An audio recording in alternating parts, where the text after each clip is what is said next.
27 juin 2018 et Dieu me met à cœur de vous partager la deuxième partie sur le thème que nous avons traité hier, donc l'accomplissement de la prophétie ou l'accomplissement de la parole de Jésus-Christ. Alléluia. Père, je te bénis, merci pour ta grâce, ta présence, ta fidélité. Éclaire-nous encore, Seigneur, nous voulons nous approcher de toi, sanctifie-nous par ta parole, au nom de Jésus-Christ. Amen. Alléluia. Je vais vous proposer de prendre vos Bibles dans 1 Pierre chapitre 1. 1 Pierre chapitre 1, à partir du verset 17. Et si vous invoquez comme Père celui qui juge selon l'œuvre de chacun, sans favoritisme, conduisez-vous avec crainte pendant le temps de votre séjour sur la terre. Vous savez que ce n'est pas par des choses périssables, par de l'argent ou de l'or, que vous avez été rachetés de la vaine manière de vivre que vous aviez hérité de vos pères, mais par le sang précieux de Christ, comme d'un agneau sans défaut et sans tache, prédestiné avant la fondation du monde. Il fut manifesté à la fin des temps à cause de vous. Par lui, vous croyez en Dieu, qu'il a ressuscité des morts et lui a donné la gloire, en sorte que votre foi et votre espérance reposent en Dieu. Bien, frères et sœurs, nous avons vu que la parole de Christ ne pouvait pas être anéantie, et c'est le Seigneur lui-même qui le dira dans Jean chapitre 10. Parce que Dieu, quand il parle, les choses s'accomplissent, parce qu'il est hors du temps, parce qu'il sait tout, il connaît tout, il voit tout, et ils sont de tout. Et la Bible dira même que l'Esprit sonde même les profondeurs de Dieu. Donc Dieu connaît tout, Dieu connaît d'avance ce qui va se passer. Et la Bible nous dit que ici, avant la fondation du monde, Jésus-Christ a été prédestiné comme un agneau sans tache, sans ride, pour venir sauver l'humanité. Dès la fondation du monde. Donc Christ était déjà prédestiné avant même que Satan ne pêche contre Dieu, avant même que l'homme ne pêche contre Dieu également. Donc Dieu avait une solution de secours pour racheter l'homme. Donc cela nous montre que Dieu, dans sa puissance, dans sa préscience, il connaissait déjà toutes choses. C'est pour cela que ici la Bible nous dit que Dieu avait prévu cette solution. Donc il a prédestiné Jésus-Christ dès la fondation du monde comme d'un agneau sans défaut et sans tache.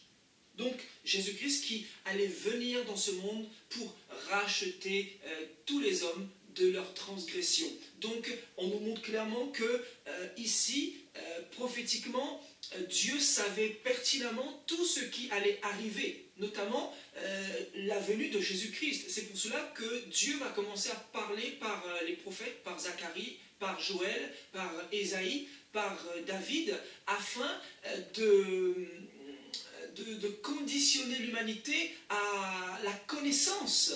Et bien évidemment, au fur et à mesure des siècles, il y a des livres qui sont venus s'ajouter, et aujourd'hui, nous savons que le Messie avait été prophétisé par les prophètes, parce que Dieu avait annoncé cela. Et nous verrons que les disciples étaient voilés par rapport à cet oracle, par rapport à cette connaissance-là. Et ils vont être éclairés quand le Seigneur va enlever le voile sur leurs yeux, frères et sœurs. Alléluia. Donc nous comprenons ici que Christ, c'est la parole de la prophétie.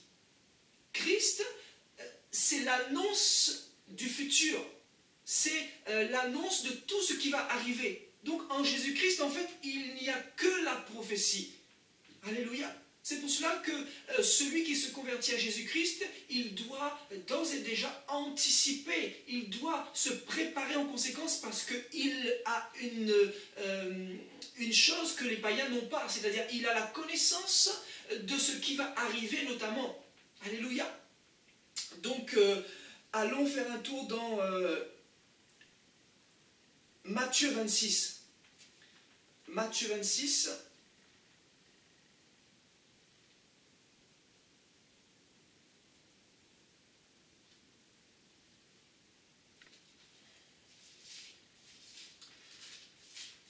Matthieu 26 au verset 51. Et voici un de ceux qui étaient avec Jésus étendit la main et tira son épée. Il frappa le serviteur du souverain sacrificateur et lui emporta l'oreille. Alors Jésus leur dit, remets ton épée à sa place, car tous ceux qui prendront l'épée périront aussi par l'épée. Penses-tu que je ne puisse pas invoquer mon Père qui me donnerait à l'instant plus de 12 légions d'anges? Comment donc s'accompliraient les Écritures, d'après lesquelles il doit en être ainsi? À ce moment, Jésus dit à la foule, vous êtes venus comme après un brigand avec des épées et des bâtons. Moi, pour vous emparer de moi, j'étais tous les jours assis parmi vous, enseignant dans le temple, et vous ne m'avez pas saisi. Mais tout cela arrive afin que les écrits des prophètes soient accomplis. Alors tous les disciples l'abandonnèrent et prirent la fuite. Donc ici, nous voyons un disciple du Seigneur qui va essayer de défendre Jésus-Christ en prenant une épée, et il va sectionner l'oreille de la personne qui était venue prendre Jésus-Christ dans le jardin de Gethsémani. Et le Seigneur lui dira, remets ton épée à sa place, car tous ceux qui prendront l'épée périront par l'épée. Comment donc s'accompliraient les Écritures? Parce que tout était déjà écrit par Dieu, c'est-à-dire tout ce qui avait été écrit devait s'accomplir. Donc, aucun homme ne pouvait s'interposer au plan de Dieu. Alléluia. Donc, le Seigneur dit clairement, comment donc s'accompliraient les Écritures, d'après lesquelles il doit en être ainsi. Donc, il ne doit pas en être autrement. Personne ne peut s'opposer au plan de Dieu. Et effectivement, cette prophétie s'est accomplie, frères et sœurs. Alléluia. Et plus bas, il dira, mais tout cela est arrivé afin que les écrits des prophètes soient accomplis. Vous voyez? Donc les écrits devaient s'accomplir, forcément. Alléluia. Donc allons faire un tour dans Luc chapitre 18.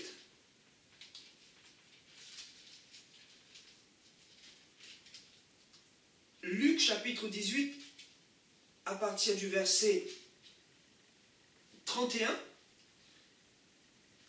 Jésus prit les 12 auprès de lui et leur dit, voici, nous montons à Jérusalem, et tout ce qui a été écrit par les prophètes au sujet du Fils de l'homme s'accomplira.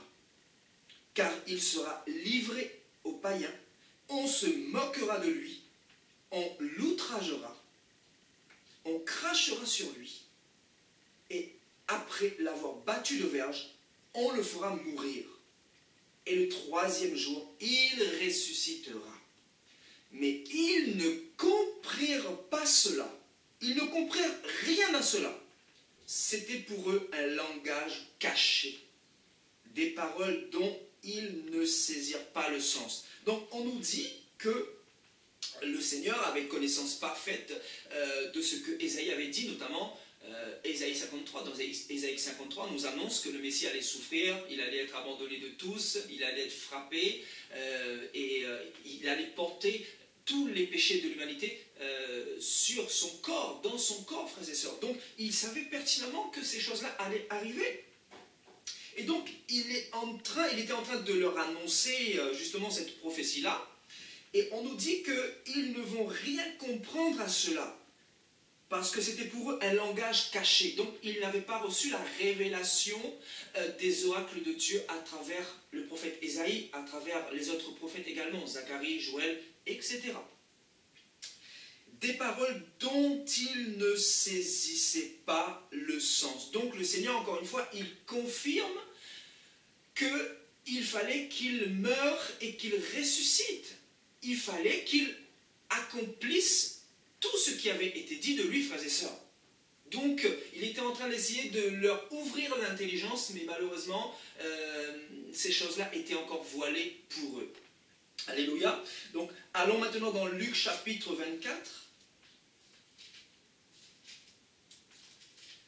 Luc chapitre 24, au verset 44. Puis il leur dit, c'est là ce que je vous disais lorsque j'étais encore avec vous, qu'il fallait que s'accomplisse tout ce qui est écrit de moi dans la loi de Moïse, dans les prophètes et dans les psaumes. Alors il leur ouvrit l'esprit afin qu'ils comprennent les Écritures. Et il leur dit, ainsi il est écrit que le Christ souffrirait et qu'il ressusciterait des morts le troisième jour, et que la repentance et le pardon des péchés seraient prêchés en son nom à toutes les nations, à commencer par Jérusalem. Alléluia. Donc ici, le Seigneur, après bien évidemment sa résurrection, il va leur parler à nouveau et il va leur expliquer les Saintes Écritures afin que leur esprit puisse discerner ces choses-là, qui étaient voilées pour eux auparavant. Alléluia. Donc, il va leur ouvrir l'esprit afin qu'ils comprennent les Écritures. Et là, il leur dira, il est écrit que le Christ devait souffrir et qu'il devait ressusciter le troisième jour. Et que par ce sacrifice, la repentance et le pardon des péchés allaient être prêchés en son nom à toutes les nations pour sauver l'humanité, frères et sœurs. Alléluia. Donc c'est à ce moment-là qu'ils ont reçu la révélation de ce qui était écrit dans les Saintes Écritures concernant le Messie, concernant le Sauveur, concernant Dieu manifesté en chair également, frères et sœurs. Amen. Parce qu'il y a beaucoup de choses qui étaient voilées pour les disciples à cette époque-là. Alléluia. Donc allons faire un tour dans Luc chapitre 21.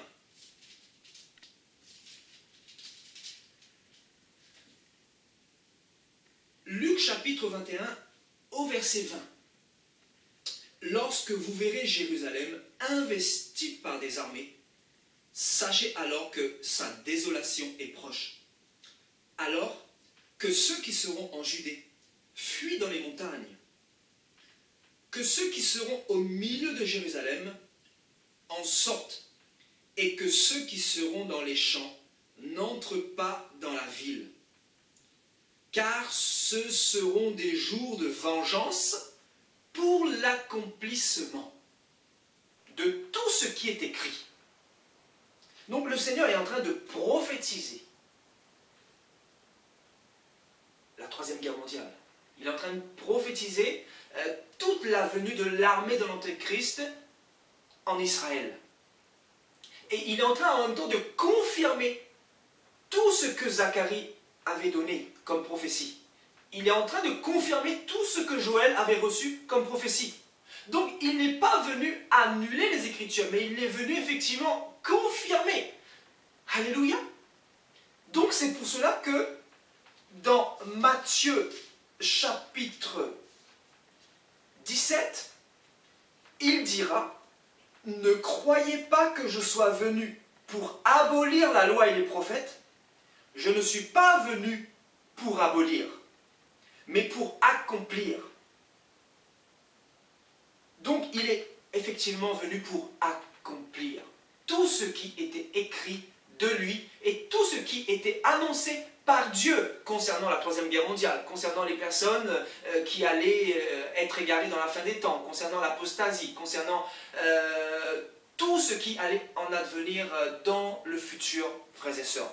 Alléluia. Donc Jésus n'est pas venu pour abolir tout ce que Zacharie, Joël, Amos, Josué, etc. ont dit de lui, mais il est venu pour accomplir, pour mettre le sceau afin d'accomplir tout ce qui était écrit. Et là, il vient confirmer en disant que les Écritures vont s'accomplir et que l'armée de l'Antéchrist va rentrer à Jérusalem pour faire un maximum de dégâts, pour tuer les Juifs notamment. Et dans Zacharie chapitre 13, on nous dit, Zacharie chapitre 13,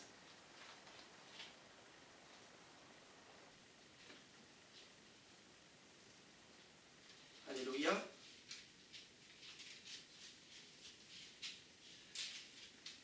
Donc, Zacharie chapitre 13, Zacharie va nous prophétiser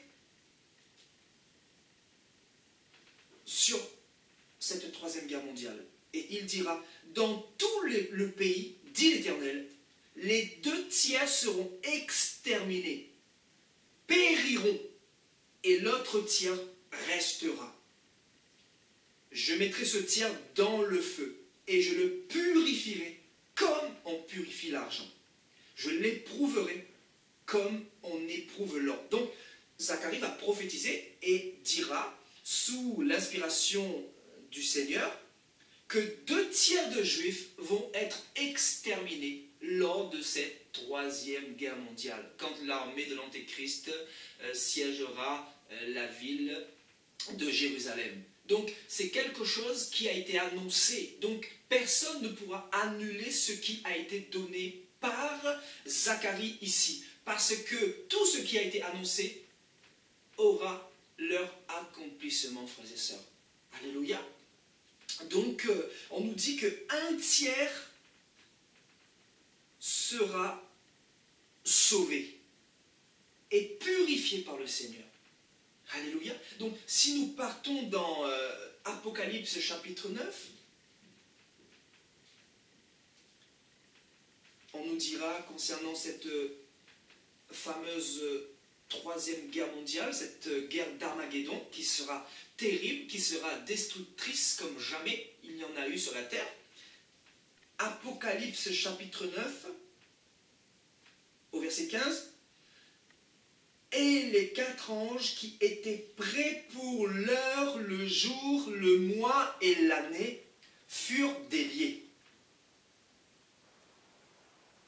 afin qu'ils tuent le tiers des hommes. Le nombre des cavaliers de l'armée était de 2 myriades de myriades. J'en entendis le nombre, et ainsi dans la vision, je vis les chevaux, et ceux qui les montaient, ayant des cuirasses couleur de feu, d'hyacinthe et de soufre. Les têtes des chevaux étaient comme des têtes de lions, et de leur bouche sortait du feu, de la fumée et du soufre.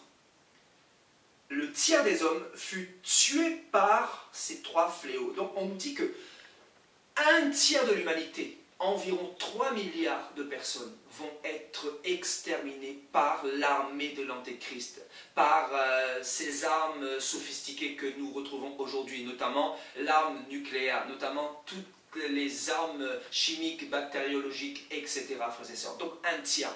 Pour exterminer 3 milliards de personnes, frères et sœurs, il faut bien plus qu'un lance-pierre. À l'époque, il y avait des lance-pierres, mais aujourd'hui, vous savez que nous avons toutes les armes nécessaires pour détruire cette planète en 40 fois environ. Donc, cette prophétie également de Apocalypse 9 s'accomplira, que vous le vouliez ou pas, que nous le voulions ou pas, ça s'accomplira, frères et sœurs. Il est écrit, et encore une fois, tout ce qui a été écrit sur le Messie s'est accompli. Donc tout ce que Jésus a donné également à Jean sur l'île de Patmos, parce que c'est Jésus-Christ qui a donné toutes ces révélations, donc prophétiques, révélations prophétiques de ce qui va arriver dans la suite des temps. Donc ici, bien évidemment, ce sont des prophéties qui ne se sont pas encore accomplies, mais qui vont s'accomplir. Donc nous sommes en train de nous approcher petit à petit, et nous voyons qu'il y a beaucoup de tensions, beaucoup de terrorisme, beaucoup de guerre, beaucoup de troubles, et Jésus-Christ nous avait annoncé ces choses-là. Vous entendrez parler de guerre, de bruit de guerre, de troubles, et il dira même « Gardez-vous d'être troublés, parce qu'il faut que ces choses arrivent. » Donc, il faut que ces choses arrivent. Pourquoi? Parce que cela a été annoncé, frères et sœurs. Il ne peut pas en être autrement. Donc, ne prions pas pour que ces choses-là n'arrivent pas, mais prions pour que les âmes soient sauvées, parce que ça va arriver, frères et sœurs. Une prière ne peut pas annuler une prophétie. Une prière ne peut pas annuler l'accomplissement de ce qui a été écrit d'avance, frères et sœurs. Alléluia. Donc, nous pouvons aller dans Apocalypse 13, au verset 3. « Et je vis l'une de ses têtes comme blessée à mort, mais sa blessure mortelle fut guérie. Remplie d'admiration, la terre entière suivit la bête. » On nous dit que la terre entière va suivre la bête. Donc, il ne faut pas être très ingénieux pour comprendre cela, parce qu'en ce moment même où je vous parle, le monde entier suit la bête à travers la religion, à travers le péché, à travers la prostitution, l'homosexualité, à travers la corruption, à travers l'injustice, à travers la famine, à travers les guerres qui sont programmées pour tuer, pour faire couler du sang. Donc nous savons que l'humanité entière suit la bête en ce moment à travers la télévision, à travers les réseaux sociaux, à travers la distraction, à travers les divertissements, à travers le football, à travers tout ce qui anime le monde en ce moment et qui détache l'humanité du Créateur, mais qui attache l'humanité à autre chose, à la créature, à la création, en négligeant bien évidemment celui qui est le fondateur de toutes ces choses-là. Celui qui est au-dessus de tout trône, de toute domination, de toute autorité, et celui qui redemandera des comptes à ce monde, frères et sœurs, à tous ceux qui habitent dans ce monde. Donc, bien évidemment, cette troisième guerre mondiale, c'est aussi un jugement de la part de Dieu. Un jugement pourquoi? Parce que Dieu a envoyé Jésus-Christ, il est venu lui-même en chair, et beaucoup refusent de recevoir le Fils de Dieu. Beaucoup méprisent les gloires, beaucoup ont choisi leur camp, beaucoup préfèrent plus le péché que donner leur vie à Dieu et passer l'éternité avec Dieu. Donc, ils vont se rendre compte, malheureusement, quand ça sera trop tard. Parce que je sais pertinemment que dans les nations, beaucoup pensent que tout ce qui est écrit dans la Bible, bien évidemment, ne sont pas réalisables d'un point de vue humain. Ils commencent à méditer, à murmurer, à penser, à réfléchir, et finalement ils s'égarent dans leur penchant sans intelligence, dans leurs pensées obscures, frères et sœurs. Alléluia. Parce que la Bible, encore une fois, est prophétique, et quand Dieu parle, ça s'accomplit, encore une fois. Donc on nous dit, au verset 8, « Et tous les habitants de la terre l'adoreront. » Tous les habitants de la terre vont adorer la bête, vont adorer l'antéchrist. Donc frères et sœurs, il est écrit, nous n'allons pas échapper à cette prophétie. Donc nous nous approchons de plus en plus vers tout ce qui est écrit dans les Saintes Écritures. Et on nous dit, tous ceux dont le nom n'a pas été écrit dans le livre de vie de l'agneau, qui a été immolé dès la fondation du monde, vont adorer cette bête. Donc Dieu connaît d'avance ceux qui vont adorer la bête. Waouh! Parce qu'il est Dieu tout simplement. Parce qu'il connaît toutes choses d'avance. Alléluia! Donc il y a des personnes qui ne vont jamais changer parce qu'ils sont de la semence de Caïn. Ils sont de la semence du mauvais. Ils sont de la semence de l'ivrée. Donc il n'y a rien à faire. Vous pouvez prier pour eux. Bien évidemment, il faut toujours prier pour eux parce que c'est Dieu qui fera le tri au final des boucs et des brebis. Donc il mettra les brebis à sa droite et les boucs à sa gauche. Il mettra les brebis dans son royaume et les boucs dans le feu éternel qui ne s'éteint point, où les vers ne meurent point, frères et sœurs. Donc c'est une triste réalité. Il est écrit d'avance toutes ces choses, que toutes ces choses vont arriver. Donc c'est pour cela que le Seigneur veut nous encourager à nous préparer, à considérer encore une fois les Saintes Écritures. Parce que toutes ces choses-là vont s'accomplir, frères et sœurs. Alléluia. Et dans Matthieu chapitre 25, au verset 41, on nous dit « Ensuite, il dira à ceux qui seront à sa gauche, « Retirez-vous de moi, maudits.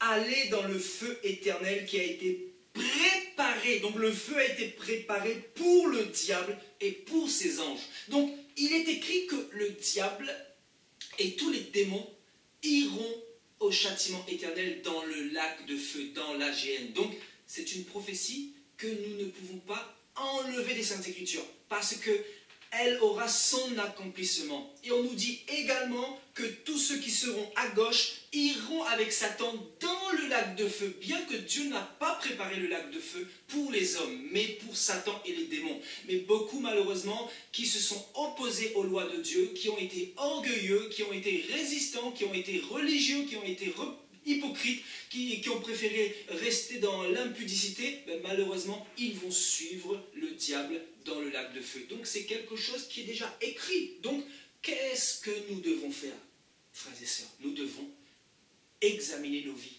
Nous devons comprendre que ces choses-là vont arriver. Donc, prenons notre intelligence et commençons à examiner nos vies. Regardons ce qui plaît à Dieu et ce qui ne plaît pas à Dieu. Soumettons-nous à Dieu, frères et sœurs, afin de pouvoir nous préparer en conséquence. Parce que la prophétie, en fait, c'est l'amour de Dieu. Parce que la prophétie, c'est l'avertissement de Dieu également. Donc, la prophétie est là pour nous préparer, pour nous perfectionner, pour nous mettre en garde, frères et sœurs, en attente de tout ce qui sera accompli dans le futur. Et nous savons qu'une des prophéties qui doit s'accomplir prochainement, c'est l'enlèvement de l'Église. Donc que personne ne vous trompe, frères et sœurs. Préparez-vous en conséquence parce que le Seigneur va revenir prochainement. Et la Bible dit que Dieu n'est pas un homme pour mentir, ni un fils de l'homme pour se repentir. Quand Dieu dit quelque chose, il l'accomplit forcément. Voilà, que le Seigneur vous bénisse et je vous dis à la prochaine. Prenez soin de vous.